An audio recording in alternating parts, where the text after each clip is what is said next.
అందరికీ నమస్కారం అండి. రోజుకు ఒక మంచి మాటలో ఈరోజు మరొక జీవిత సత్యం. మిత్రులారా, ప్రపంచంలోని అన్ని మతాలు మంచి కర్మలు చేయాలని, మంచి పనులు చేయాలని, మన చర్యల ద్వారా ఎవరికి హాని చేయకూడదని బోధిస్తుంటాయి. అది ఎందుకో ఈరోజు తెలుసుకుందాం. తమ జీవితంలో మంచి కర్మలు, పనులు చేసి జీవితాన్ని గడిపే వ్యక్తులతో ఆ భగవంతుడు కూడా ఉంటాడు. ఆయన వారికి ఆరోగ్యం, సంపద, ఆనందం మరియు జీవితంలో ఆనందాన్ని కూడా ప్రసాదిస్తాడు. దీనికి విరుద్ధంగా వారి జీవితంలో ఎప్పుడు చెడు పనులు చేసే వ్యక్తులపై మరి ఆ దేవుడు చాలా కలవరపడుతూనే ఉంటాడు, చాలా కోపంగా కూడా ఉంటాడు. భగవంతుడు ఒకరిపై కోపం తెచ్చుకుంటే ఆ వ్యక్తి జీవితంలోని ఆరోగ్యం, సంపద మరియు ఆనందాన్ని కూడా కోల్పోతాడు కదా.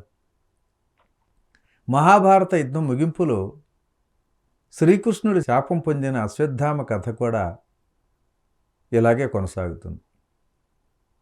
క్రీస్తు పూర్వం అంటే 3139 లేదా క్రీస్తు శకం 5152 సంవత్సరాల క్రితం పాండవులు మరియు కౌరవుల మధ్య మహాభారత యుద్ధం జరిగింది. పాండవులు మహాభారత యుద్ధంలో గెలిచిన తర్వాత కలియుగం ప్రారంభం వరకు 36 సంవత్సరాల 8 నెలల పాటు హస్తినాపురాన్ని పరిపాలించారు. మహాభారత యుద్ధం ముగింపులో దుర్యోధనుడు భీమునిచే చంపబడినప్పుడు మిగిలిన కౌరవ యోధులు అంటే అశ్వత్థామతో సహా రాత్రి పాండవుల సోదరులు నిద్రిస్తున్నటువంటి సమయంలో వారిని చంపటానికి ఘోరమైన ప్రయత్నం చేశాడు. అశ్వత్థామ పాండవులు మరియు కౌరవుల గురువు ద్రోణాచార్యుల కుమారుడు. అయితే ఆ రాత్రి కృష్ణ భగవానుడిది గమనించి పాండవులందరినీ ఎలాగోలా మరొక చోటికి తీసుకుని వెళ్ళాడు. అశ్వత్థామ పాండవుల గుడారంలోకి ప్రవేశించాడు. వీరే పాండవులు అనుకొని పాండవుల 5 కుమారులందరినీ కూడా పొరపాటును చంపి ఆ శిబిరానికి నింపిపెట్టాడు. తరువాత అశ్వత్థామ బ్రహ్మాస్త్రం అనే ఘోరమైన ఆయుధం ద్వారా గర్భవతి అయినటువంటి ఉత్తర అంటే అమరవీరుడు అభిమన్యుని యొక్క భార్య, గొప్ప విలుకాడు మరి అర్జునుడు కుమారుడు కూడా కడుపులో ఉన్న బిడ్డను చంపాడు. అయినప్పటికీ శ్రీకృష్ణుడు తన అనుగ్రహంతో ఆ బిడ్డను పునరుద్ధరించాడు. ఇలా అశ్వత్థామ పాండవుల కుటుంబంలోని అందరినీ చంపడానికి ప్రయత్నించాడు. దీంతో శ్రీకృష్ణుడు అశ్వత్థామపై చాలా కోపించి అతన్ని ఘోరంగానే శపించాడండి.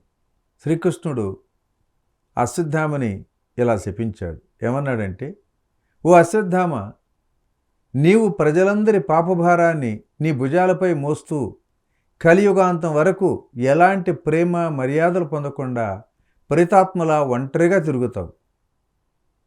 నీకు ఆతిథ్యం ఉండదు, వసతి ఉండదు. నువ్వు మానవజాతి మరియు సమాజం నుండి పూర్తిగా ఒంటరిగా ఉంటావు. నీ శరీరం ఎప్పటికీ నయం చేయని పుండ్లు మరియు పుండ్లను ఏర్పరచుకోలేని అనేక వ్యాధులతో బాధపడుతుంది. అశ్వత్థామ, మీరు ఎవ్వరూ గడపలేని అత్యంత నీచమైన జీవితాన్ని గడపండి. కాలం ముగిసే వరకు మీరు మీ జీవితంలో ఎప్పటికీ ప్రేమ లేదా ఆప్యాయతలు కూడా పొందకూడదు అని ఘోరంగా శపించేశారు. అశ్వత్థామ తన నుదుటిలో పుట్టినప్పటి నుండి అంటే ఒక మణిరత్నం కలిగి ఉన్నాడు ఆ నుదుటి మీద. అది పాములు, దెయ్యాలు, దేవతలు మరియు రాక్షసుల భయం నుండి అతను రక్షించేది. శ్రీకృష్ణ భగవానుడు అశ్వత్థామను ఈ మణిరత్నాన్ని అప్పగించమని అతని నుండి దాన్ని తీసుకున్నాడు. అలాగే మరి ఆ శ్రీకృష్ణుడు ఇంకా ఇలా అన్నాడు, ఈ మణిరత్నం నుదుటిపై ఉన్న గాయం నీకు ఎప్పటికీ మానదు కూడా. మరియు అతను కుష్ఠవ్యాధితో బాధపడతాడు.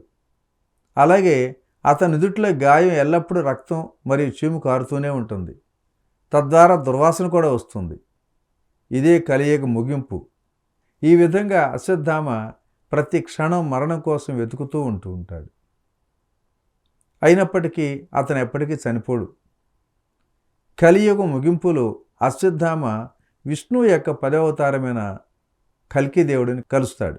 గత 5152 సంవత్సరాల నుండి అశ్వత్థామ ఇప్పటికీ భారతదేశంలోని నర్మదా నది అలాగే చుట్టుపక్కల భూమిపై సంచరిస్తున్నాడని చెబుతూ ఉంటారు.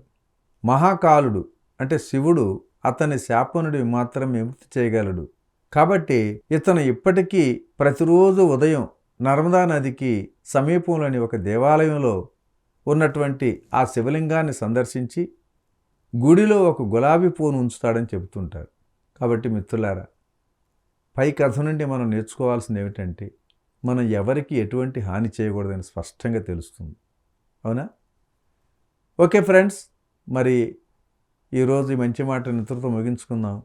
తిరిగి రేపటి రోజుని మరొక సత్యం ద్వారా కలుసుకుందాం. Thank you. ఇట్లా మీ రామిరెడ్డి, మానస సరోవరం. ఉన్న స్థితి నుంచి ఉన్నత స్థితికి తీసుకువెళ్లే మార్గాన్ని సూచించే అద్భుతమైన కార్యక్రమాలను అందిస్తున్న PMC ఛానల్ కు మీ వంతు సహకారాన్ని అందించండి. The PMC trust. Google pay, phone pay number 8977009932.